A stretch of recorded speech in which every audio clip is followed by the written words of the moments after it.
Hello all, hope you're doing well today. Hey, we are starting off in chapter 2 and talking about healthful nutrition for fitness and sport. Here we go. Hippocrates, often called the father of medicine, said, "Let food be your medicine and medicine be your food." This highlights the crucial role that diet plays in maintaining our health and preventing disease. To help you achieve a healthful diet, we'll focus on 3 key principles: balance, variety, and moderation. Balance is about consuming the right proportions of different food groups to ensure your body gets all the nutrients it needs. Think of it as creating a well-rounded plate at every meal. Next, variety. This emphasizes the importance of eating a wide range of foods within each food group. This not only makes your meals more interesting, but also helps you get a broader spectrum of nutrients. And I know we tend to get into a lot of times we're running and gunning, and so we tend to eat a lot of the same things, but a variety is really important. Lastly, moderation. It involves enjoying all foods in appropriate amounts.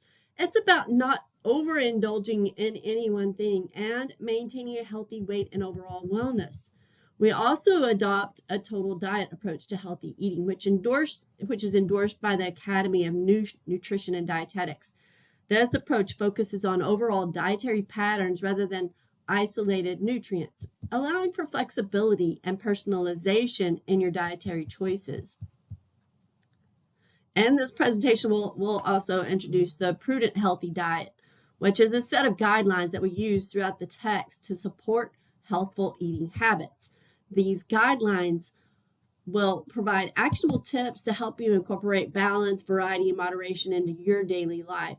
And just something to remember is that even though you're taking this class does not necessarily make you the expert in nutrition. And so really we have to rely on dietitians and certified nutritionists in that realm. And so, but it is to help in guiding you with your diet, and you can give some tips, but not necessarily create food plans for others. So here we'll talk a little bit about the different types of nutrients found in the foods we eat. Firstly, we have essential nutrients. These are indispensable nutrients that our bodies cannot produce in adequate quantities. Therefore, it's crucial to obtain them through our diet.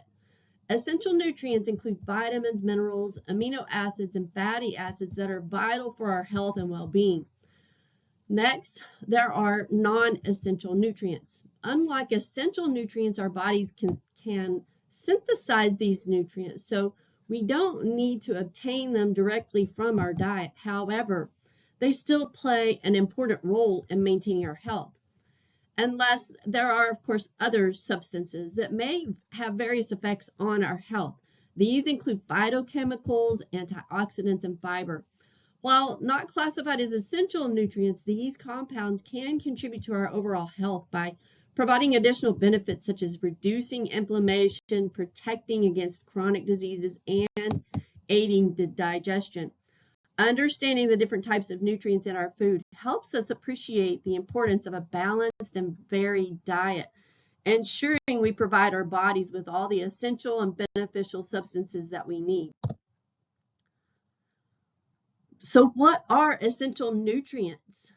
First of those is carbohydrates, which are a primary source of energy for our bodies. Among carbohydrates, glucose is especially important as it fuels our brain and muscles during physical activities. Next, we have fats. Essential fatty acids such as linoleic acid, which is an omega-6 fatty acid, and alpha-linolenic acid, which is an omega-3 fatty acid, are crucial for maintaining healthy cell membranes, producing hormones, and supporting overall health. Proteins are made up of amino acids, and there are 9 essential amino acids that our bodies cannot synthesize. These amino acids must be obtained from our diet and are necessary for building and repairing tissues, as well as supporting various metabolic processes. Vitamins are another category of essential nutrients. There are 9 water-soluble vitamins, which include the B complex vitamins and vitamin C, as well as 4 fat-soluble vitamins, which are vitamins A, D, E, and K. Additionally, there is one vitamin-like substance, choline, which is important for liver function, brain development, and muscle movement. Minerals are an inorganic element that our bodies need to function correctly. There are over 20 essential minerals, including calcium, potassium, magnesium, and iron, which play critical roles in processes such as bone formation, nerve function, and oxygen, and water. It is an essential nutrient that makes up a significant portion of our body weight and is involved in almost every bodily function, including temperature regulation, waste elimination, and nutrient transportation. You can see here the nutrients essential or probably essential to humans here with your carbohydrates, your lipids, proteins, vitamins, minerals, and of course water. If we look at macronutrients versus micronutrients, macronutrients are needed in relatively large amounts to provide energy and support growth and development. They include carbohydrates, which are the main energy source, especially for muscles in the brain. Your fats are sources of stored energy, insulation, and cellular function. And your proteins are essential for tissue repair, enzyme production, and immune function. Your micronutrients are nutrients needed in milligram or microgram quantities to regulate metabolic processes. They include vitamins, which are essential for enzyme function, energy production, and immune health. Your minerals support bone health and nerve function and fluid balance. And water is essential in large amounts, but does not provide energy. It is critical for hydration, temperature regulation, and nutrient support. So your macronutrients provide energy and support bodily functions on a larger scale. Your micronutrients regulate metabolic processes and support overall health in smaller quantities. And of course, water is vital for hydration and essential bodily functions despite lacking caloric value. It's those things that we put in our water that tend to be more calorie laden. Understanding the relationship between nutrient intake and health status is crucial for maintaining overall well-being. One model that illustrates the relationship is here. You can see this model shows how varying levels of nutrient intake can impact health status. At one end of the spectrum, we have a deficiency, which can lead to various health problems and diseases due to insufficient intake of essential nutrients. As nutrient intake increases to an adequate level, health status improves, reaching an optimal state where all physiological needs are met and the risk of deficiency-related issues is minimized. However, it's important to note that excessive intake of certain nutrients can also have negative health effects. For example, consuming too much of certain vitamins and minerals can lead to toxicity and associated health complications. The goal is to find a balance where nutrient intake meets but does not significantly exceed the body's needs, promoting optimal health and reducing the risk of both deficiency and excess. This model emphasizes the importance of balanced nutrition and the need to tailor dietary intake to individual health requirements. By understanding and applying this model, we can make informed choices about our diet to support long-term health and well-being. So if we explore the non-essential nutrients, also known as dispensable nutrients, these are nutrients that can be found in food, but can also be synthesized by the body. One well-known example is creatine. Creatine is essential for a form of energy production, particularly in muscle cells. While it can be obtained from dietary sources such as meat and fish, our bodies can also produce creatine from amino acids. In addition to creatine, non-essential nutrients encompass a variety of other substances that play different roles in our bodies. These include phytochemicals. These are naturally occurring compounds in plants that may have health benefits. Examples include carotenoids, which are pigments found in colorful fruits and vegetables, and isoflavonoids, which are found in soy products, and quercetin, which is present in many fruits, vegetables, and grains. And then there are extracts that are concentrated forms of certain substances, often derived from plants and used for their health benefits or therapeutic effects. Herbals are plant-based substances used in traditional and alternative medicine to promote health and treat various conditions. And food additives are those substances that we add to foods to preserve flavor, enhance taste, or improve appearance. Examples include preservatives, flavor enhancers, and color additives. And drugs, these include medications used to treat or prevent diseases which may be derived from natural sources or synthesized in laboratories. And anti-nutrients, these are compounds found in foods that can interfere with the absorption of nutrients. Examples include phytic acid in grains and legumes, which can bind materials and reduce their bioavailability. Determining the appropriate dietary intakes for individuals is a complex process involving extensive research and expert consensus. This process is spearheaded by the Food and Nutrition Board of the Institute of Medicine, which is part of the National Academy of Sciences. In 1941, the first set of recommended dietary allowances, or RDA, was established. These guidelines provided specific nutrient recommendations to prevent deficiencies and promote overall health in the general population. Today, we use a more comprehensive set of guidelines known as Dietary Reference Intakes, or DRIs. These represent the current standards for nutrient intakes and include several different types of recommendations that we'll go over here in the next few minutes.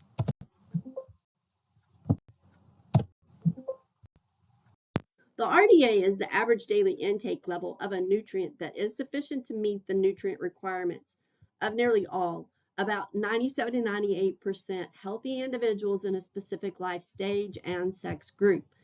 It serves as a goal for individuals in planning and evaluating their diets. It's designed to ensure that people are getting adequate amounts of essential nutrients to maintain health and reduce the risk of nutrient deficiencies. The RDA is based on scientific research and is set at a level that considers variations in individual requirements within a population group.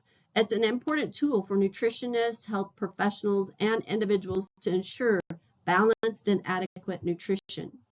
Adequate intake, or AI, is a recommended daily intake level for a nutrient based on observed or experimentally determined approximations of nutrient intake by a group of healthy people.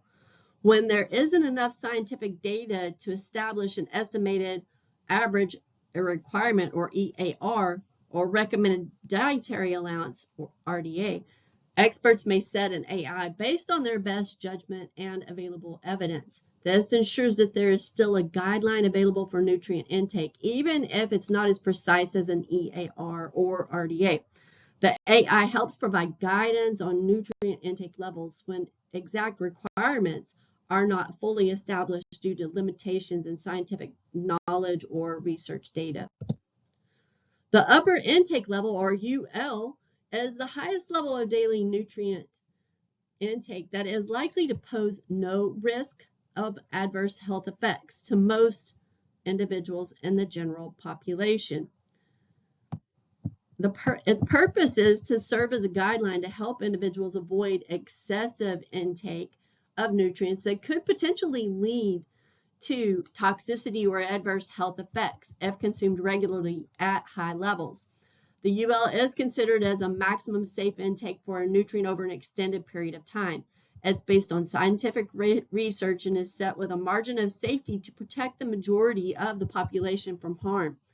Nutrient guidelines such as the UL are crucial in ensuring that dietary intakes are safe and balanced, promoting overall health and well-being. The estimated average requirement, or EAR, is indeed an important concept in nutrition. The EAR represents the intake level of a nutrient that is estimated to meet the requirement of half of the healthy individuals in a specific life stage and sex group. It serves as the basis for establishing the recommended dietary allowance, or RDA. The RDA is typically set at a higher level, specifically at about 2 standard deviations above the EAR to cover the needs of nearly all individuals in the group. AI, when there isn't sufficient scientific data to establish an EAR, an adequate intake is provided instead. AI is used when there isn't enough information to set the EAR or RDA confidently. So these guidelines are crucial for setting dietary recommendations that aim to meet the nutritional needs of populations based on scientific evidence and statistical methods that you can see here. The estimated energy requirement, or EER, is an estimate of the amount of energy or calories needed to maintain energy balance in healthy individuals based on factors such as age, sex, weight, height, and physical activity. It takes into account the energy needed for daily activities, including exercise, and is used to guide individuals in managing their caloric intake to maintain a healthy weight and lifestyle. EEAR calculations help tailor dietary recommendations to meet individual energy needs effectively. The AMDR, or Acceptable Macronutrient Distribution Range, is a range of intake for carbohydrates, fats, and proteins that is associated with reduced risk of chronic disease while providing adequate intake of essential nutrients.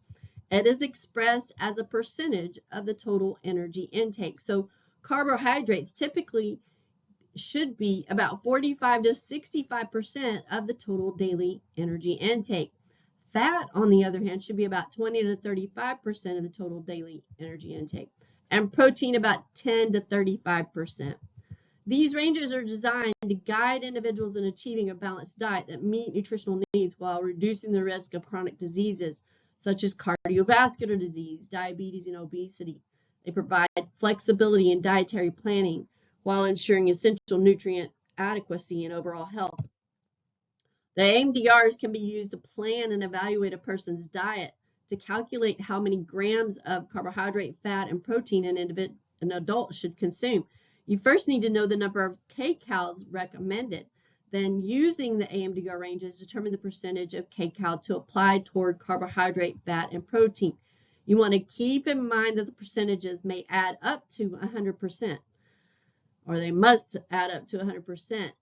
And so for this example, you can assume that a healthy adult needs 2,400 daily calories and wants to consume 55% from carbohydrate, therefore 30% from fat and 15% from protein. So if you've got 2,400 calories and carbohydrates, you're going to take in about 1,320 kcals of carbohydrate. And for if you divide that by 4 kcals, which is how many kcals are in a carbohydrate, that's about 330 grams of carbohydrate. For fat, it would be roughly 80 grams. And protein, you can see, would be about 90 grams of protein. So for this example, you'd recommend that an adult who consumes 2,400 kcals to consume about 330 grams of carbohydrate, 80 grams of fat, and 90 grams of protein. If this person was exercising regularly, we might consider increasing the protein slightly to perhaps 20% of kcals from protein.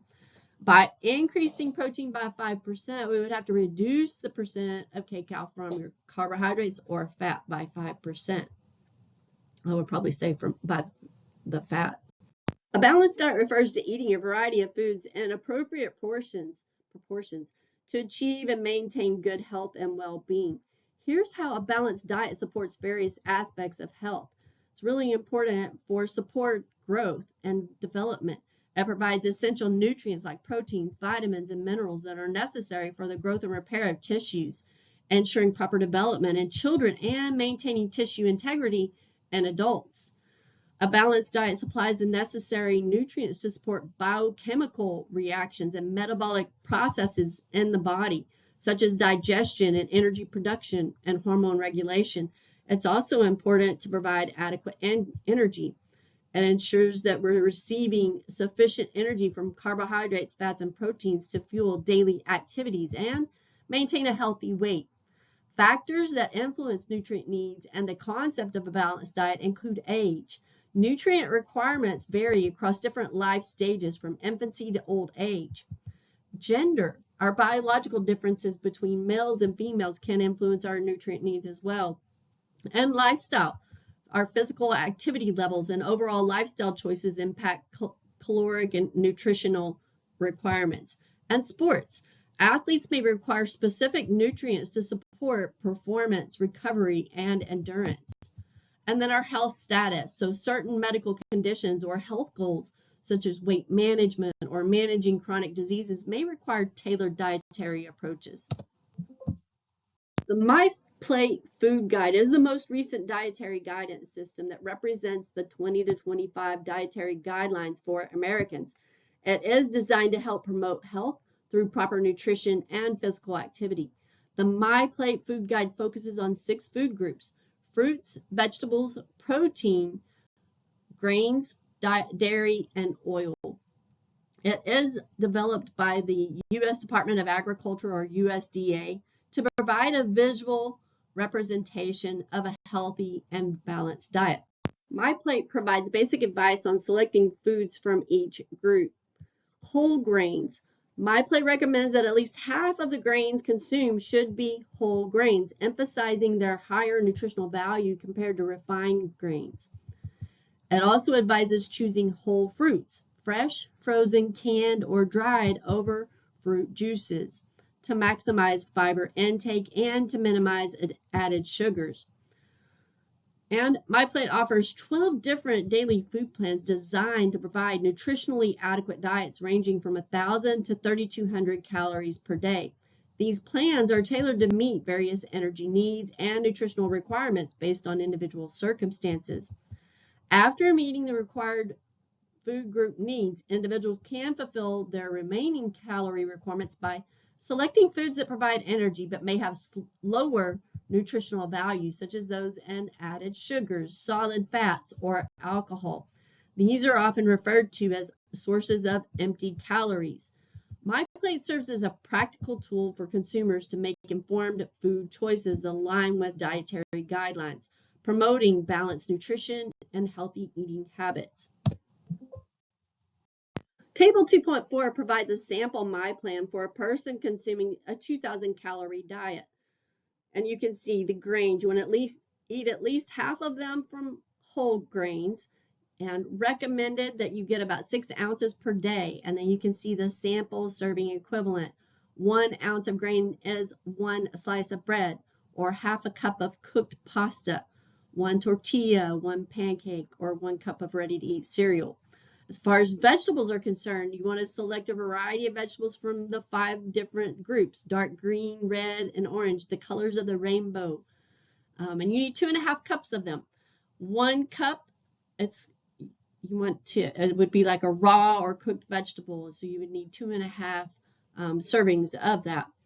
As far as fruit is concerned, you want to select fresh, frozen, canned, and dried food over juice, and you want 2 cups of that. So you get your choice of your serving size of 1 cup of fruit, 1 cup of 100% fruit juice, or half a cup of dried fruit.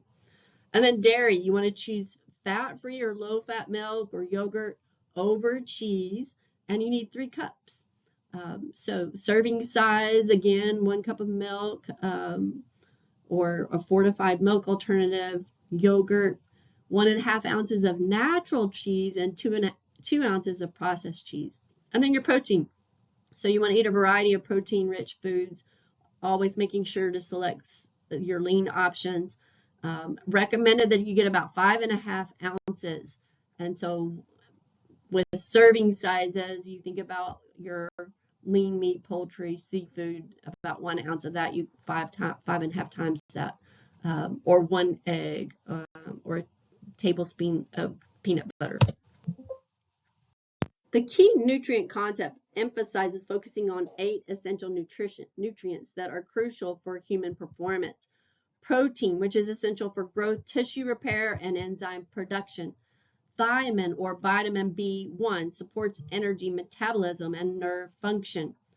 Riboflavin is vitamin B2, which helps in energy production and antioxidant function. And niacin, which is vitamin B3, which is important for energy metabolism and healthy skin. And then vitamins A and C. Vitamin A is essential for vision, immune function, and skin health, while vitamin C supports immune function, collagen formation, and antioxidant protection. Iron is critical for oxygen transport in the blood and energy production. And then calcium is essential for bone health, nerve function, and muscle contraction. The concept suggests that if these 8 nutrients are adequately included in your diet throughout a wide variety of minimally processed whole foods, you are likely to receive sufficient amounts of all other essential nutrients required by humans. This approach emphasizes the importance of dietary diversity and quality in ensuring comprehensive nutrient intake for overall health and well-being. Research suggests that 1/3 of Americans eat fast food on any given day, with adults aged 20 to 39-year-olds consuming fast food more frequently. Fast food consumption is highest at lunchtime, and most Americans consume fast food 1 to 3 times per week. These numbers suggest that fast food consumption is high in the United States, often leading to overconsumption of foods rich in empty kcal. Food sources of empty kcal are typically those high in solid fats and or added sugars. These types of foods should be consumed in moderation. If not, they may contribute to unwanted weight gain and increased risk for chronic disease. So you can see examples of foods with significant empty kcal. It might have you reconsider your Whataburger or your Starbucks run.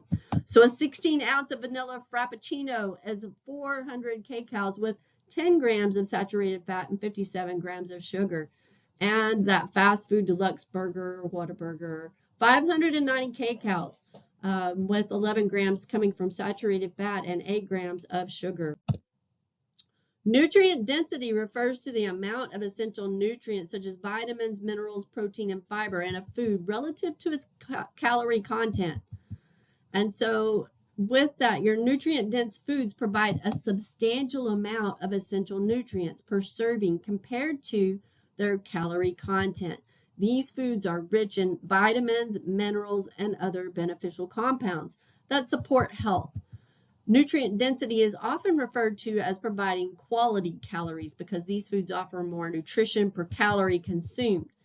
Some examples of nutrient-dense foods include your fruits and vegetables, whole grains, your lean proteins such as poultry, fish, beans, and legumes, and low-fat dairy products like you see here in the diagram. Your sugary, sweetened soft drink. Really, it might give you some energy. So it is something that it is sugar sweetened, and so it gives you some energy.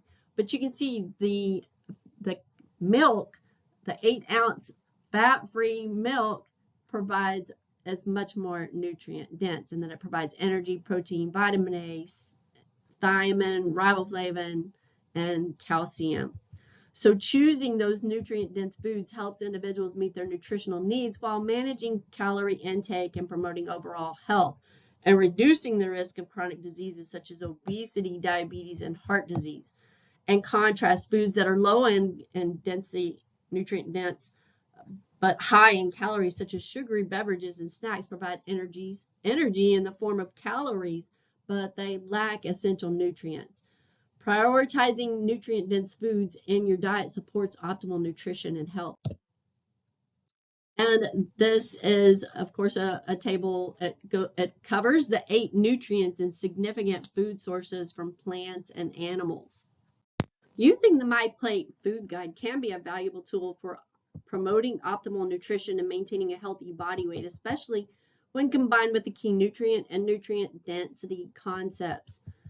So one of the benefits of MyPlate is it helps to balance nutrition. It encourages consumption of a variety of nutrient-rich foods from all food groups, including fruits, vegetables, whole grains, lean proteins, and low-fat dairy.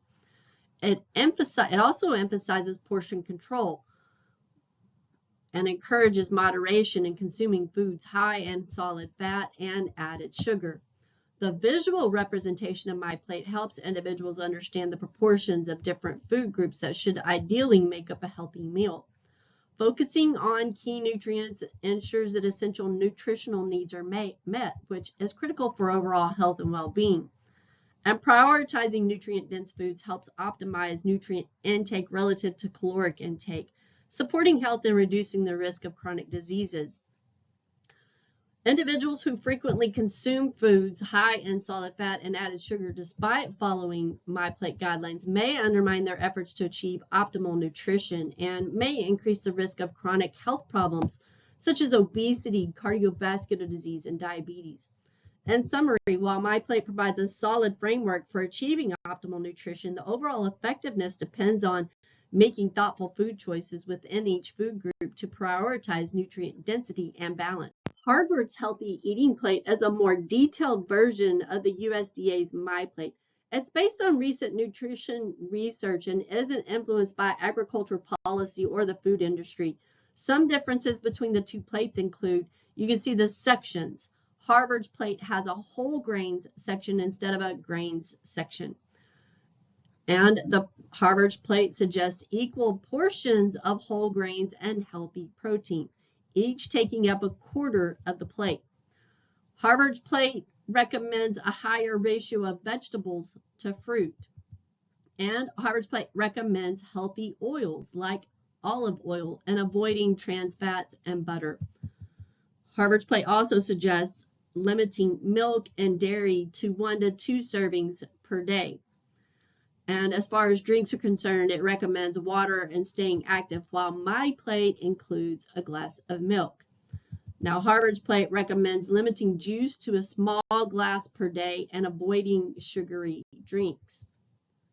And as far as red and processed meat, Harvard's plate recommends limiting red meat and cheese and avoiding processed meats like bacon and cold cuts. And here you can see our key concepts for this chapter, or thus far, have been balance, variety, and moderation that are the key aspects of a healthy diet. The principal purposes of nutrients are to provide energy, build and repair body tissue, and regulate our metabolic processes. And more than 40 specific nutrients are essential to life processes, and they are obtained through the consumption of the 6 major nutrient classes of carbohydrates, fats, proteins, vitamins, mineral, and water. And the dietary reference intakes provide us with a set standards for our nutritional needs and have been developed with the goal of promoting optimal health. And that is all that I have for you today. We'll be talking more about chapter 2. I'll talk with you soon. Have a great day.